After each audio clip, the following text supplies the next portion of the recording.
Hi అండి. First ఏం మాట్లాడాలని ఆలోచిస్తున్నప్పుడు ఆదిత్య గారి స్పీచ్ చూశాను. మీరు మీ తెలుగుని పొగిడితే ఫస్ట్ మీరు మాట్లాడిస్తారని అర్థమైంది. సో నిజంగా గీత గారు మీ తెలుగు నిజంగా బాగుంటుంది అని ఫిక్స్ అయిన వెంటనే భీమ్స్ గారి స్పీచ్ విన్నాను. ఆయన తెలుగు చాలా బాగుంది.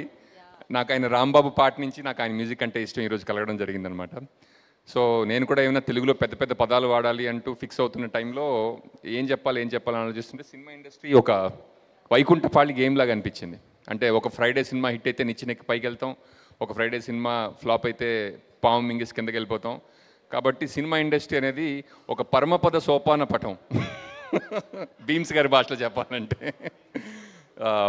ఈ సినిమా ధమాకా అనేది నాకు తెలిసి అదేదో వైకుంఠపాళిలో కింద నుంచి పైకి వెళ్ళిపోయి నిచ్చెన ఒకటి ఉంటుంది కదా, అలాంటి నిచ్చెన ఈ ధమాకా అనమాట.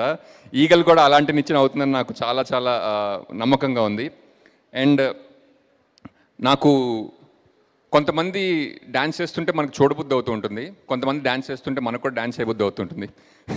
అటువంటి యాక్టర్ రవితేజ గారు అనమాట. నాకు ఒక గుర్తుంది ఇప్పటికీ, ఒక న్యూ ఇయర్స్ రోజు కాజల్ చెల్లివా కత్రినా కైఫ్ అనే ఒక పాట పెట్టుకుని నేను 2 గంటలు అదే పాట చూస్తే ఆయనకి ఫోన్ చేసి thank you for existing in the ఇండస్ట్రీని మెసేజ్ పెట్టాను అనమాట. అంతే ఎంతూజియాసంతో డ్యాన్స్ చేసే నటి శ్రీలీల. ఇప్పుడే ఇందాక ఈ రాజీగో పాట చూసినప్పుడు కూడా నాకు అదే ఫీలింగ్. అంటే ఒక మంచి యాక్టర్ అండ్ యాక్ట్రెస్ ఉండి ఒక మంచి మ్యూజిక్ డైరెక్టర్ సాంగ్ ఉంటే ఆ సాంగ్ ఎన్ని కాలాలు నిలుస్తుంది అనడానికి ఇలాంటి పాటలు నాకు నిదర్శనం అనమాట. నేను కొన్నాళ్ళు రవితేజ గారు యాక్టింగ్కి ఫ్యాన్ని. అది ఈగల్ సినిమా షూటింగ్ అయ్యేంత వరకే. ఈగల్ సినిమా షూటింగ్ స్టార్ట్ అవ్వగానే నేను ఆయన మనిషికి కూడా ఫ్యాన్ అయ్యాను. అంటే ఆయన అలా కనిపిస్తారు కానీ చాలా స్పిరిచువల్ మనిషి అని నా ఫీలింగ్. అంటే ఏ విషయాన్ని ఎంతవరకు ఆలోచించాలి, ఎంతవరకు వదిలేయాలి, అంటే నిజంగా లైఫ్లో బుర్రను ఎంతవరకు వాడాలో అంతవరకు వాడి ఆనందంగా పనిచేస్తూ అందరినీ ఆనందంగా చూసుకునే మనిషి ఆయన.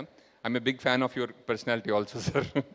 అండ్ నాకు ఈ అవకాశం ఇచ్చినందుకు విశ్వప్రసాద్ గారికి thank you so much sir. అంటే చాలా ప్రొడక్షన్ హౌసెస్ మనం సినిమా చేసి వెళ్ళిపోతూ ఉంటాం, కానీ నాకు విశ్వప్రసాద్ గారు ఎప్పుడు పరిచయం అయ్యారో నాకు గుర్తులేదు. It's been such a long journey with him and it's almost become like a home banner for me also.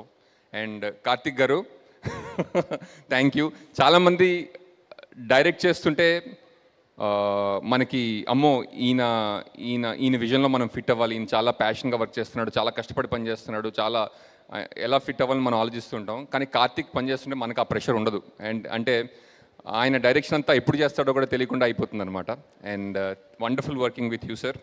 And Deshan garu, నేను మీరు మాట్లాడడం విని ఆయన మాట్లాడడం విని ఇంగ్లీష్లో మాట్లాడాలా తెలుగులో మాట్లాడాలా డిసైడ్ చేసుకుని ఇలా అనుకుంటే తెలుగు వచ్చింది, ఏమనుకోవద్దు sir. But wonderful music sir.